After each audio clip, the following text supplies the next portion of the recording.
Hello guys, welcome back to my new video. तो आज की इस वीडियो हम करेंगे न्यूटन-रैप्सन मेथड। ठीक है, इससे पहले हमने 3 मेथड कर लिए हैं। 3 मेथड में तो पहला मेथड था हमारे पास बाइसेक्शन मेथड। ठीक है, दूसरा था हमारे पास रेगुलर फॉल्सी मेथड। उसका तीसरा हमने किया था सिकेंट। ठीक है, जिंगर पेंथर। और ये चौथा मेथड है हमारे पास। ठीक है, न्यूटन रैप्सन मेथड है। सबसे इजी मेथड है गाइस। एग्जाम में अगर आपको आएगा तो ये वाला मेथड करके आएगा। ठीक है, मेन पॉइंट्स बताएंगे, स्टेप बाय स्टेप बताएंगे। इसका फॉर्मूला ना गाइस अलग है। ठीक है, तीनों सेकेंड मेथड से अलग है। ठीक है, तो हम बताएंगे अभी आपको कैसे करेंगे, स्टेप बाय स्टेप बताएंगे हम आपको। ठीक है, डीप करके बताएंगे क्योंकि मेथड बहुत इजी भी है, जल्दी समझ आ जाएगा आप सभी को। अगर एग्जाम में आता है तो आपने ये वाला मेथड जरूर करना है। ठीक है, किससे, अगर बाइसेक्शन आएगा, ठीक है, तो क्वेश्चन लेंथी हो जाएगा। अगर आपके पास बाइसेक्शन की जगह न्यूटन वाला ये मेथड आता है तो आपने न्यूटन वाले से ही करना है। ठीक है, क्योंकि ये शॉर्ट भी है और इजी भी है। तो आइए दोस्तों, सबसे पहले वीडियो स्टार्ट करने से पहले मैं आपको बता देता हूँ कि आपको ये नोट्स जो है वो हमारे वेबसाइट पे मिलेंगे। जैसे कि मैं हर वीडियो में बताते आ रहा हूँ कि हमारी एक वेबसाइट है, तो आप जाइए, विजिट कीजिए जाके। ठीक है, वहां पर आपको एचपीयू के क्वेश्चन पेपर भी मिल जाएंगे। ठीक है, प्रीवियस ईयर के। उसके बाद आपको नोट्स मिल जाएंगे, जो आपको ये पीडीएफ दिख रहे हैं ना, वो आपको मिल जाएंगे। इससे इजीली आपको एग्जाम में बहुत हेल्पफुल होगा ये पीडीएफ। ठीक है, तो आइए चलते हैं कि कैसे आपने न्यूटन के जो क्वेश्चन है वो आपने करने हैं रैप्सन मेथड के। तो हमने बुक में से ये क्वेश्चन उठाया है। ठीक है, find the real root of the equation. ये सबसे पहले हम बात करते हैं इसके फॉर्मूले की। ठीक है, तब जाते हैं क्वेश्चन में। फॉर्मूला जो है इसका रूट को फाइंड करने, इसकी कोई कंडीशंस नहीं है। ठीक है, कंडीशन जो है इसकी कोई नहीं है। ठीक है, इसमें ना ही कोई कंडीशन है, कोई हम कुछ देखना पड़ता है कि कौन सी छोटा है कौन बड़ा है, नेगेटिव वैल्यू पॉजिटिव वैल्यू, इसमें हमने कोई ध्यान नहीं देना, कोई कंडीशन नहीं है। ठीक है, इसमें इसका अपना फॉर्मूला है, x1 is equal to x0 minus f of x0 f dash x0। और देखिए, अब आप बोलेंगे क्या सैपा है x0, एफ डैश क्या है। तो अभी जब हम क्वेश्चन करेंगे ना, मैं आपको सब कुछ बताऊंगा कि x0 क्या है, x0 क्या पुट करना है, एफ डैश x0 क्या है, वो मैं अभी आपको बताऊंगा। जब आप क्वेश्चन करेंगे तो आपको इजीली समझ आ जाएगा। तो क्वेश्चन की इक्वेशन ये दी है हमारे पास। ठीक है, सबसे पहला काम क्या होता है, गिवन इक्वेशन दी है, लेट कर लिया हमने, f x is equal to x cube minus 3x minus 5। ठीक है, हो गया तो ना। और उसके बाद एफ डैश एक्स क्या होता है, एफ डैश एक्स होता है जो एफ एक्स दिया है उसकी डिफरेंशिएशन करते हैं ना।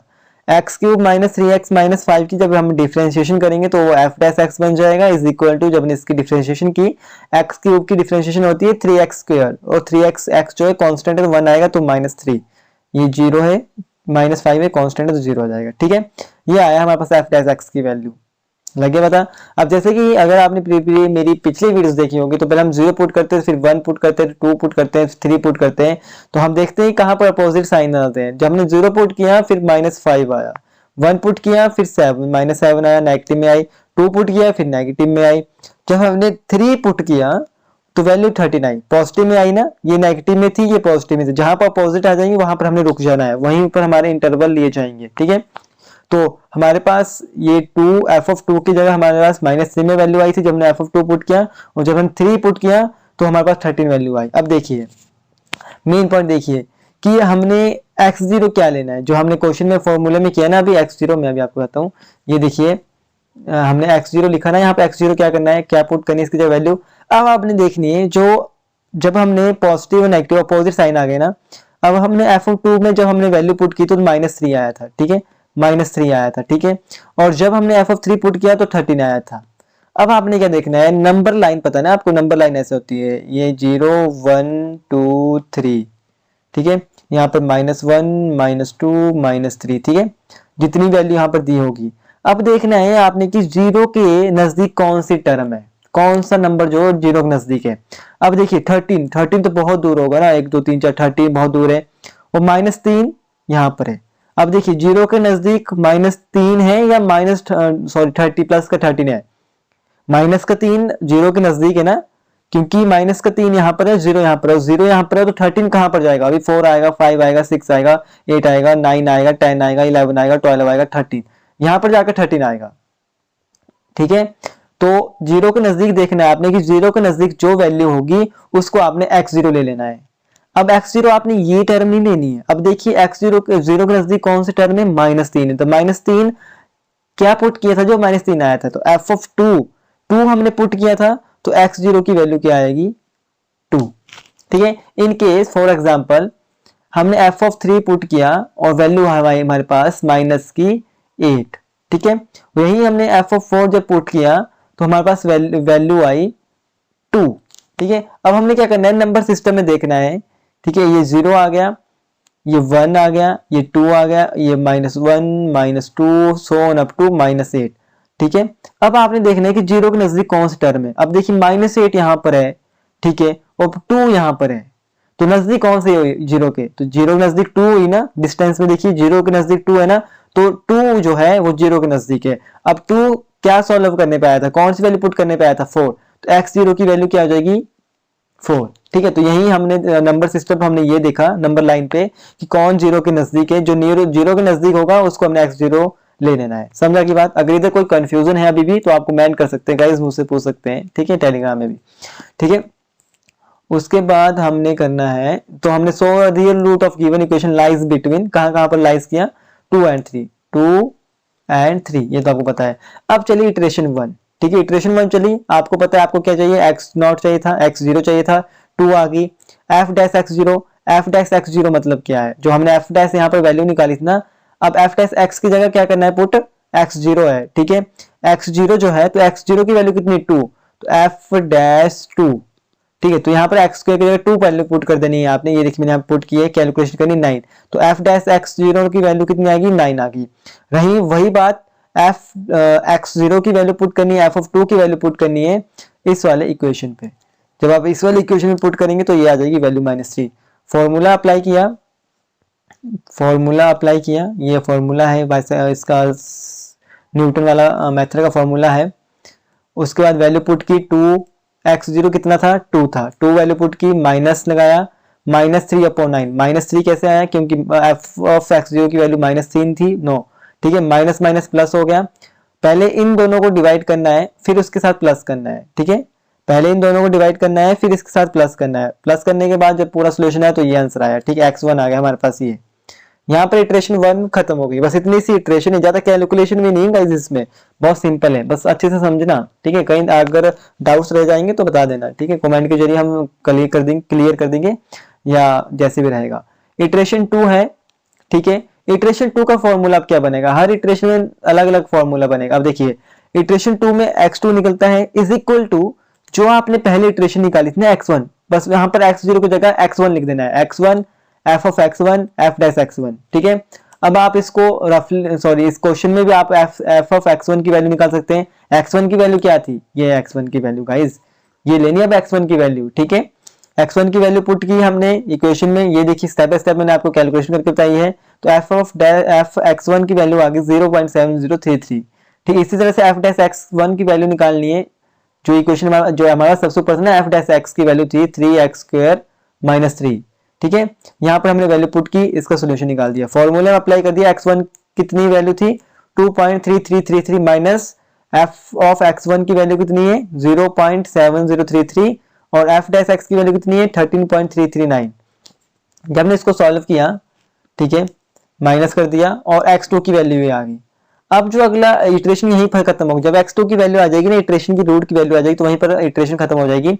अब अगला फॉर्मूला क्या बनेगा इटरेशन 3 में। ठीक है, मैं अभी आपको बताता हूँ इटरेशन 3 में क्या फॉर्मूला बनेगा, बताओ गाइस जल्दी।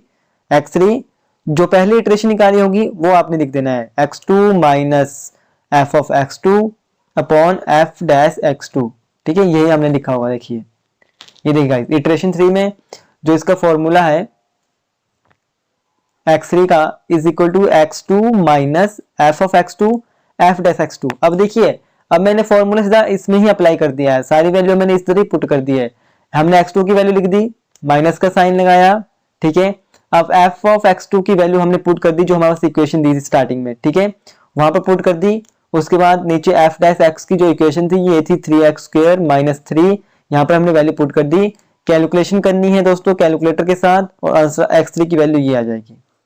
ठीक है, ये भी तब तक करते जानी, इटरेशन निकालते जानी जब तक आपका सेम रिपीटेड टर्म नहीं आ जाती है, यानी कि x3 की वैल्यू जो है और x4 की वैल्यू जब तक रिपीटेड नहीं आ जाती है तब तक आपने ये क्वेश्चन करते रहना है, ठीक है। हर क्वेश्चन में ऐसे होगा। अब हमारे पास x4 इटरेशन 4 चली, x4 में क्या हो जाएगा, एक पीछे हो जाएगा, जो हमने पिछली इटरेशन निकाली होगी x3 minus f of x3 at as x3, value put की, x3 की वैल्यू यहाँ पर है पुट की, ठीक है। उसके बाद हमने एफ ऑफ x3 की वैल्यू जो है वो इक्वेशन में पुट की, जो हमने सबसे ऊपर ली थी, एफ ऑफ फ्लैट किया था। उसके बाद हमने एफ डैश एक्स की जगह पुट की, कैलकुलेशन की, x4 की वैल्यू ये आ गई। अब देखिए x3 की वैल्यू क्या आई थी 2.2790 और x4 की वैल्यू सेम आ गई, रिपीट आ गई ना, तो वहीं पर प्रोसेस जो है हमारा टर्मिनेट हो जाएगा, स्टॉप हो जाएगा, ठीक है। उसके बाद नहीं करना है आपने। तो हम लिखेंगे from the third and fourth iteration there is no root change in the successively approximately, ठीक है। The root are the same, so a real root of given equation is given by x is equal to 2.2790। ये है आपका answer. सबसे easy है guys, सबसे easy method है guys ये, ठीक है, न्यूटन वाला। अगर आपको कहीं अभी भी कोई प्रॉब्लम आ रही है तो आपने कमेंट करना है, ठीक है।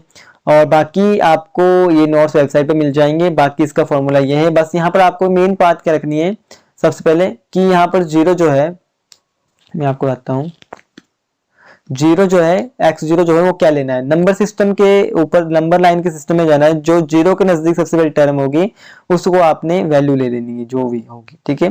जैसे यहाँ पर -3 जो था वो जीरो के नजदीक था, तो -3 कैसे आया, एफ ऑफ 2 पुट किया था तो आया ना, तो x0 की वैल्यू क्या होगी, ये होगी x0 की वैल्यू 2, ठीक है। इसी तरह से जब हम आगे फॉर्मूला अप्लाई करेंगे तो x1 के लिए कुछ और होगा, ठीक है, x2 के लिए कुछ और होगा, ठीक है, x3 के लिए कुछ और होगा, x4 के लिए कुछ और होगा। बस वहां पर जो हमने पिछली इटरेशन निकाली होगी वो आपने यहाँ पर लिख देनी है, कैलकुलेशन करनी है अच्छे से, कैलकुलेटर का यूज करना है, एग्जाम में आप कैलकुलेटर यूज कर सकते हैं। तो आई होप आपको ये वीडियो बहुत ही हेल्पफुल लगी होगी, ठीक है। तो ज्यादा इसको शेयर करना दोस्तों के साथ ताकि उन्हें पता लग सके, और एग्जाम में यही वाला क्वेश्चन करके आना। अगर आपको ऑप्शन में आएगा ना कि न्यूटन से करो या कोई और मेथड आएगा तो न्यूटन वाला करना, क्योंकि इसमें कैलकुलेशन सबसे शॉर्ट है, इजी भी है, इसका अपना फॉर्मूला है, ठीक है। तो ये गाइस हो चुके हैं हमारे पास 4 मेथड। पहला मेथड हमने किया था बाइसेक्शन मेथड, अगर नहीं देखी है वीडियो तो देख लीजिएगा, बहुत हेल्पफुल वीडियो बनाई है मैंने आपके सभी के लिए। उसके बाद हमने किया था रेगुलर, उसके बाद किया था हमने सेकेंड, उसके बाद किया हमने न्यूटन। ये 4 मेथड हो गए गाइस। चारों मेथड में से एग्जाम में कोई एक तो एक आएगा ही आएगा। क्वेश्चन खुद आपको रिवाइज करने पड़ेंगे, हर वीडियो को मैंने एक एक क्वेश्चन ही सॉल्व कराया है क्योंकि टाइम की कमी है, ठीक है। तो अगर आप कुछ और भी क्वेश्चन की डिमांड करते हैं तो आप वीडियो बन जाएगी, पर जल्दी से कमेंट कीजिएगा, ठीक है। बाकी मेंबरशिप ले लीजिएगा, अगर आपने मेंबरशिप लेनी है उसमें आपको बेनिफिट मिल जाएंगे। आप देखिएगा चैनल के साथ ज्वाइन करने का ऑप्शन होगा, वहां पर देखिएगा कि क्या क्या बेनिफिट्स आपको वहां पर मिलेंगे, ठीक है। ये आपकी इच्छा है कि आप ज्वाइन करना चाहते हैं या नहीं करना चाहते हैं, पर हाँ वेबसाइट जरूर विजिट कीजिएगा, लिंक डिस्क्रिप्शन में मैंने दे दिया है, ठीक है। तो मिलते हैं अगले टॉपिक के साथ। अब अगला टॉपिक जो आएगा वो आएगा आपका जो हमारे पास अब और मेथड आएंगे, ठीक है। अभी हमारे को डिसाइड नहीं किया नहीं है मैंने कि अगला अब कौन से मेथड में वीडियो लाई जाएगी। अब देखते हैं जहाँ पर जो भी डिमांड आएगी उस पर हम वीडियो बना देंगे, पर जल्दी से डिमांड्स करना क्योंकि टाइम बहुत कम है, ठीक है दोस्तों। तो मिलते हैं अगले वीडियो में, तब तक के लिए thanks for watching. Vande Mataram.